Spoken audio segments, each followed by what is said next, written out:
You're listening to Seattle Real Estate Podcast. Hey everybody, I'm Sean Reynolds, the owner of Summit Properties Northwest, Reynolds & Klein Appraisal, and your host of the Seattle Real Estate Podcast.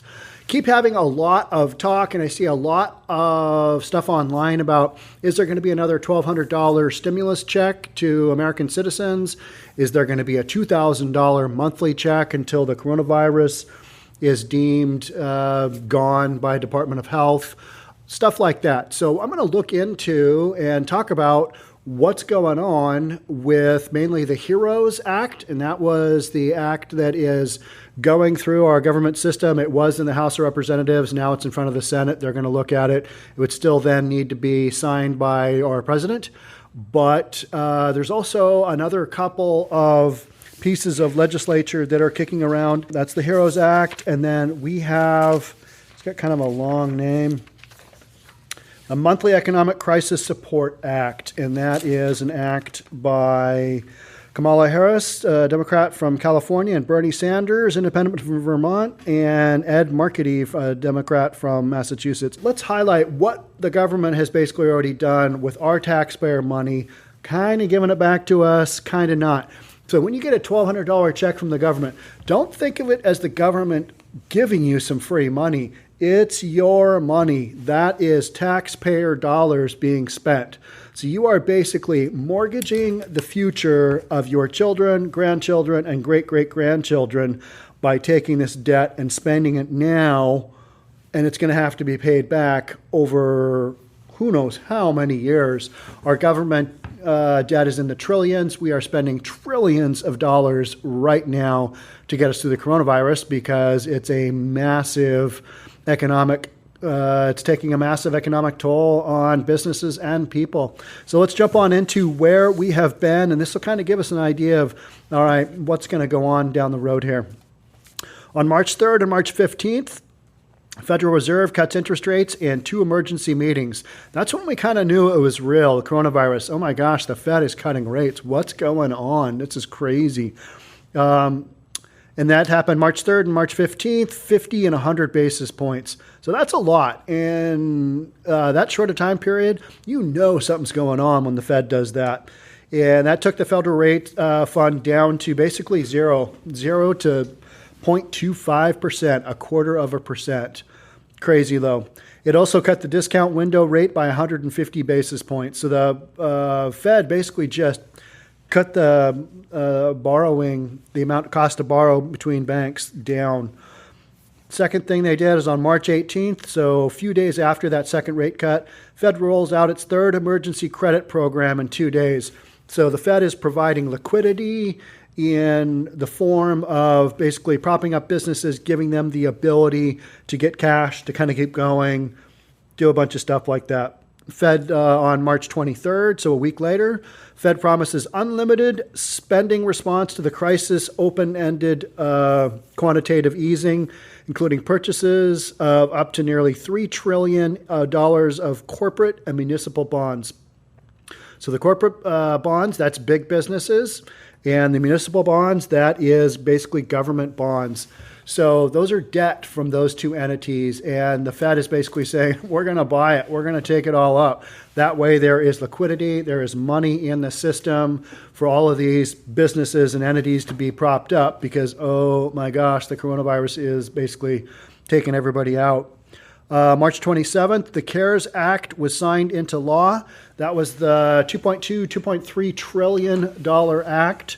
That's kind of what we've all been talking about. The $1,200 stimulus check came out of there, and the payroll protection program for small businesses came out of there. We're still kind of working through all that stuff, and we have no idea how it's going to work because we don't have enough time to see how that money is being pumped into the economy, if it really works.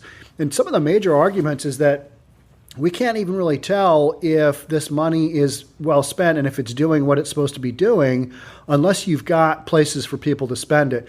If people are scared at home and they don't feel comfortable going out, they're not going to take this money and put it where it needs to go. As a consumer society, we've got to have that rotation of people going out and working, taking the money back, spending it, businesses going, that big circle of life for businesses. That's not happening right now. People are scared out of their minds.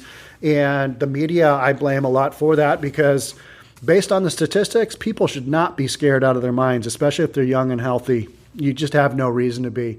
But if that is kind of what's going through your head is, hey, I need to stay home, and that's where I think a lot of Americans are, even in areas where businesses have gone back. I talked to my brother Paul yesterday. He's down in Dallas, and he said people, even though they're kind of game on, restaurants are open, people are still scared because they've got it in their head. If I go out in a public space, there's a good chance I'll catch the coronavirus, and then they'll put me on a ventilator and die. So we don't want that, and I think it's going to take a while for people to get used to the idea that, all right, the coronavirus is here, got to deal with it, and eventually we're going to have to go out into society and kind of reintegrate the way we used to. I don't think it'll ever go back the same way, but get some of that consumer spending going again that we so desperately need. So March 27th, the CARES Act was signed into law. March 31st, 4 days later, the Fed broadens the access to dollars with repo agreements for foreign central banks. Now, you don't hear a lot of people talking about the repo agreements for foreign central banks, the discount rate being cut, corporate municipal bonds, quantitative easing. You don't hear a lot of people talking about that as things that have been done proactively to the economy, because most people don't understand it. What most people want to know is, where's my $1,200 check? I find that really interesting. Very few people can carry on a conversation about quantitative easing or ETF. I want to talk about that. Most people don't, because they're like, oh, what's that? It's a whole nother subject. So on April 9th, the Fed rolls out $2.3 trillion to backstop the program called Main Street. That's to help local governments and small and mid-sized businesses. So that is basically a borrowing facility for small and mid-sized businesses. So they've got that. Heard a lot of backlash for bigger companies like Shake Shack and Ruth Chris Steakhouse and Harvard Business School taking these loans from the PPP, the Paycheck Protection Program, when they shouldn't have, even though they did qualify. They had under 500 employees. But this is basically, the Main Street was their loans for governments and small and mid-sized businesses, so that in case they need money to stay afloat, they've got a credit facility to do that. On April 27th, the Fed broadens its helps for local governments, offering to buy bonds of up to 3 years duration from counties with as few as 500,000 residents and cities with as few as 250,000 residents. So the Fed is basically saying, hey, we're going to deal with governments up in cities up to a certain population base, and we're going to take your corporate debt, because we understand you're going to need to float a lot of debt to keep going. And so with the lack of business that's been going on, there's not a lot of tax dollars rolling through the system. So what's going to happen to all these state and local government budgets? They are destroyed. They are ruined. So once we actually do reopen, I think all the governments are basically focusing on, hey, how can we reopen safely? That is happening, not as quick as I think it should, but that's my opinion. I'm a small business owner. I'm biased, and I've made that quite well known. But you got to get things going, and you can't have businesses operating at capacity less than what they need to break even. So if you're looking at a business and you're saying, yep, you can reopen, but here's restrictions that we know you're not going to be able to make money, but go ahead and open anyway. That to me is mindless drivel. So let businesses open up the way they need to. And some hard decisions are going to need to be made. And I think you're going to see a bunch of changes happen, because the way businesses are operating right now, it's onerous. You can't operate businesses the way that we're supposed to, with all the safety protocol and distancing and lack of science and data behind any of this. All right. So, and then on May 15, the United States House of Representatives passed the HEROES Act. So that was last Friday. So the House passed the act. Now it goes in front of the Senate, and we basically heard that it is DOA, dead on arrival. And the reason for that is we don't really know, the opinion is we don't really know how the first round of stimulus spending went. We're just not sure. We're kind of rushing out a second one. And the reason we're rushing out a second one is because unemployment is massive. I think we're at 36 million Americans in the last 6 weeks have done an unemployment claim for the first time. That's a massive amount. That's out of, I think, 164 million Americans total, or 152 million Americans in the workforce, somewhere in that range. So it's an enormous number.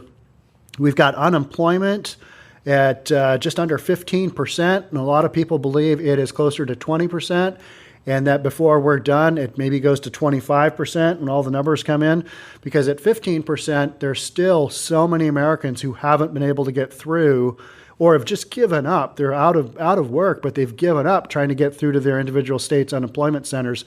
That's been a serious battle, and we've never had a time where the economy's been shut down like this. And I did a podcast yesterday. The state of Washington just exceeded 1,000 deaths. And, that's a lot of people. But originally, we thought it was going to be way, way, way more, and it wasn't. And so we've kind of shut down all these economies, shut down the United States for a very statistically small percentage of the population. And now it's time to go other way and open these things up and get going. So how likely is the second stimulus check to happen? What's going on with round two? That's kind of the question here. So in the HEROES Act, that's the act that was passed last Friday. Today is the 20th. It's my mom's birthday, and it's May the 20th. It is a Wednesday. The HEROES Act was passed last Friday. It's got about $3 trillion worth of stimulus in it. It includes a wide range of benefits, such as a second direct payment to individuals and households of up to $1,200 per family member, with a cap of $6,000 per household. In addition, it would carry over the current enhanced unemployment benefit of $600 per week through January of 2021. HEROES Act would also set aside money for struggling businesses. The U.S. Postal Service. The U.S. Postal Service is always struggling, isn't it? I don't know what they need to get going. I know Trump says one thing about how they need to charge FedEx more. But man, the U.S. Postal Service, with just fewer and fewer people actually mailing things, especially with the perceived threat of having a piece of mail come in from the mailman, and even though he's wearing gloves, you don't know where it's been before. And do I want to touch the mail? I do. But then again, I don't really care. And it also covers, the HEROES Act covers the coronavirus testing. Need to get some money in there for testing. All right. So this is the second stimulus act that basically would provide money for individuals, for American citizens. And this has been passed by like I said, it's been passed by the House. But in front of the Senate, I don't think it's got much of a chance. Here's some arguments in favor of why this act might get passed. The unemployment is the main one, and there might be a second outbreak. And if it does, we need to pump some money into the economy then at that certain point in time. Because if we have all these governments freak out and I'll basically pull back, you're going to need some more stimulus at that point. That is another argument. And basically just there's so many people out there hurting that you need to pump some more money into the economy. To me, if a $1,200 payment, it helps, but it's not really going to do it. So, and even with the $600 for unemployment, people basically just need to get back to work. You got to figure something out. These are all short-term gaps for a problem that's long-term, and that's basically American public needs to go back to work. And by Memorial Day, that's coming up this weekend, every state in the United States will be open somewhat for business, whether they're in phase 1, phase 2, or phase 3. Here in my state in Washington, the more populated areas are still in phase 1. We're looking to go to phase 2 maybe in June. Sometime in early June, I think, maybe June 1, maybe June 7th, I don't know. But I'm excited because then restaurants will be open to a limited extent. It's going to be weird. I saw a video yesterday of how one restaurant was using life-size blow-up dolls to put them in seats so that people are forced to socially distance. Go into a restaurant and see like tables on either side of you with blow-up dolls, all decked out with clothes and stuff. That's weird. But it also makes you think, all right, yeah, there's that 6 feet of distance that I need to have. Here are some arguments against the second wave of relief payments. And I think the big one is that we are just spending money willy-nilly and we don't really know what the impact is. Hey, does everybody want a $1,200 payment? Yeah, you bet. Can people use it? Yeah, you bet. Is it effective? Don't know. That's kind of the answer, and that's the big one. We've got a historic federal deficit, and so you are basically taking money from your future, and like I said, your kids, grandkids, great-great-grandkids. That's how long this stuff is going to take to pay off long term. That's what we're doing right now is we're borrowing short term and paying it off long term. Other arguments are that this has become a political battle, and because the House threw this out, this is a House wish list. That's what I've heard from so many people. This is a House wish list for Democrat ideals, and that gets into the whole political thing, and I'm not really going to touch on that, but I think there's a good chance some of this watered down could get through on a second stimulus package, and I think in the case of some of the political parties, people who want to get elected, they're going to jump on an idea that they think is going to have a positive spin when the elections come up in November. So a lot of this is politics. And then at the end of the day, you've still got to have President Trump sign it into law. And getting that done, if he's not on board, then you're done. Another idea that I've heard is that the Senate basically just comes up with their own plan of, let's do another stimulus package. Here we go. Here's what it is. So there's a lot of information kind of floating around out there on why we should do this, why we shouldn't, what'll happen. But for the most part, it's a consensus that this is a wish list and it's a start. It's a negotiation. I know Nancy Pelosi came out and said, hey, here's what we got. This is to open up negotiations on a second stimulus package. Here's where we are. And all the Republicans basically went, yeah, it's not going anywhere. So I think you're going to have the Senate and the Republicans basically looking at this and making some choices, and we'll know more about that in the near future. But this is ongoing. Another couple of stimulus bills that are floating around Washington, D.C. The main one is the one from Senator Kamala Harris, and she's a Democrat from California, and Bernie Sanders, an independent from Vermont, and Ed Markey, Democrat from Massachusetts. And this bill is called the Monthly Economic Crisis Support Act. Monthly Economic Crisis Support Act. And it's because it calls for monthly payments of $2,000 to nearly every American adult and most dependents.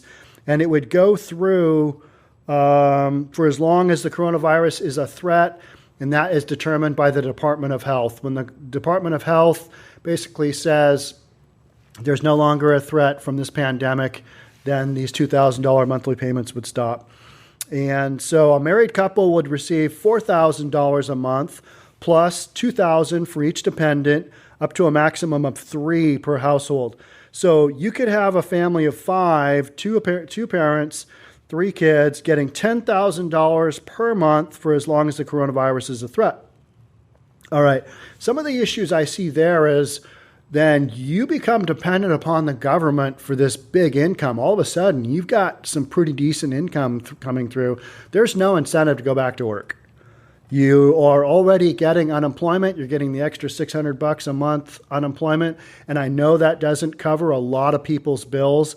If you throw something out like $10,000 a month and then boom, it gets cut off at a certain point, that's just going to rock a lot of people's boats. That's the part to me that doesn't really make sense, because basically long term, folks got to get back to work. You don't want people on unemployment forever, because it's a road you don't want to go down. Some other stuff in this package in the Monthly Economic Crisis Support Act is these payments will be retroactive to March. So assuming the bill passes the way it is right now and goes into effect sometime in June, which that is hopeful but probably not probable, the same family of 5 would receive an initial payment of $30,000. So, and this is for individuals up to, I think, $100,000 and couples making up to $200,000. So just like the CARES Act, kind of the same income levels are required. And these monthly payments of up to $10,000 or $2,000 per person would continue until 3 months after the Department of Health and Human Services declares an end to the coronavirus emergency after. So it would provide some additional funds for people with bills that they had before and carried through, still not able to pay them. All right, maybe you're going back to work, but now you're going to be able to get this money. And like I said, it's similar to the CARES Act, $200,000 for married filing jointly, $150,000 for heads of household, or $100,000 for all taxpayers. That's kind of the breakdown. And so one of the reasons this plan might not get passed, might not be a reality, is that if each of those Americans getting the $2,000 were just a single filer with no children, that's $304 billion in total payments each and every month. $304 billion. So $1 trillion, call it $1 trillion, let's round up. $1 trillion every 3 months. I think the coronavirus is still going to be a threat for all of 2020 and probably into 2021.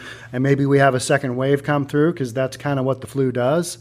And so, yeah, I think the coronavirus is with us for a while. And so this becomes a financial nightmare, just an enormous amount of money. And we still don't really know if this is going to work given the lack of consumer demand that's out there. We just don't know how all of this stuff will go. So, and if you take this step if you take those projections a step further, the total cost of this particular stimulus plan would exceed $1.8 trillion in just 6 months. It's a lot of money. So, yeah, that's a lot. And that's on top of the trillions of dollars that's already been being spent. One of the arguments against it is also fear of inflation. You pump all that money into the economy, what's going to go up? Goods got to go up. I don't think that's going to happen. Another thought that was thrown out there was that on the positive side was that this helps prop up the housing market. And from everything I've seen, and me as the owner of a real estate brokerage and also an appraisal company, here in Seattle, we're not seeing the housing market collapse. Actually, the opposite. We're starting to see housing prices increase, and we're having battles. We're having multiple offer situations for homes, and a lot of it has to do with there's just no inventory, and sellers don't feel really comfortable yet putting their house in the market. And there are a lot of buyers out there who are like, it's go time. We got to make this happen now for whatever reason. Those are the buyers that need to make this go. For everybody else who needs to stay at home and make cookies with their kids, that's what you should do. But if you need to buy a house, you can still do that and you can still get it closed. But the main reason that this bill wouldn't take is just because it's viewed as a wildly one-sided plan from Democrats. It's a brainchild of the Democrats, and I think the Republican Party is just going to say, nope, that's not going to work. Here's one of the quotes that I saw about this is, I hate to be the bearer of bad news, but here it is. There is no growing bipartisan consensus to issue a second stimulus check, whether a one-time payment or a monthly reoccurring payment. And that's from Forbes contributor Shahar Zeev. I've seen that name a lot. So they're going to have to work out something because I think people are going to need at least something to get by down the road here, because in about 6 months, when a lot of these businesses don't open back up fully, or they don't open up at all, or they shut down, because this is super tough environment for businesses to work in without the consumer demand that they need. I think you're going to see a lot of failure, and that's when you're probably going to need some more money. And I think that'll be a real reality. This V-shaped curve that a lot of the Republicans are talking about, I don't think you're going to see that, the V-shaped recovery. I think you're going to see more of a U-shaped, something in the middle. I don't think it's going to be a turnaround overnight. I don't think that's a reality. And I'm a small business owner, and I would love to see a V-shaped recovery, meaning it tanked hard and then it recovers hard, forms the shape of a V. A lot of people are also thinking the economy might recover sooner. I don't think it will. I think you're seeing some of the euphoria right now of, oh my gosh, we're opening back up, let's go. But then you got a lot of people staying home still. People are scared out of their minds. And, rightfully so. The media has done an amazing job of just getting people to not think and to watch TV and watch the internet and go, oh my gosh, the world's cratering. But if you look at the actual data, which is the people and the numbers of people that it has killed, check it out. Look at those numbers. Think on your own. Remember back to where we started when this pandemic broke out, what the projections were then. Look at where we are now. It's a wildly different story. I think you got to change the narrative to, oh, yeah, we were way off initially. And a lot of the stuff we tried, it didn't really work. Here we are. Time to move forward. Let's get things going. All right, so that is about it. I think what will happen if the bad news continues to pour in the economy and the job front, you'll see some kind of second stimulus check, some kind of deal. If we have a quick recovery and there's enough information to point to saying, hey, we're doing okay, that first stimulus went through and we're recovering, it did its job, that's what you're gonna see. So look for the economic data, and that's what I kind of focus on here. I'm a real estate guy, but real estate is impacted by all this business stuff. It's all kind of in the food chain, and that's what I'm trying to hit on during the coronavirus. I'm doing a daily podcast. All right, so now I'm going to sign off. I'm going to do a couple more videos. And that's it. So thank you so much for tuning in on our podcast platforms. I know Joe Rogan just signed a $100 million deal with Spotify. How amazing is that?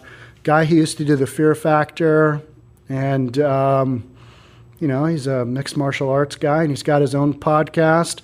Started out just getting super high, doing a podcast with his guests, and didn't think it would go anywhere. $100 million. That's amazing. Hats off to you, Joe Rogan. That's an incredible success story. So thank you for listening on our podcast platforms.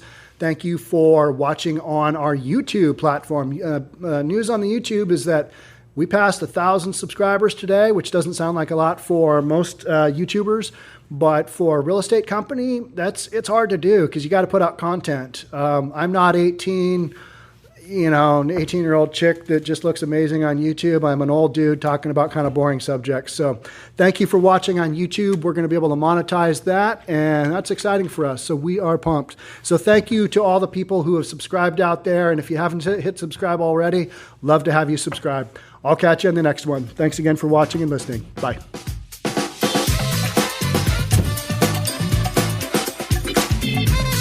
Don't forget to subscribe to our channel and hit the notification bell so you'll know when our next video is out.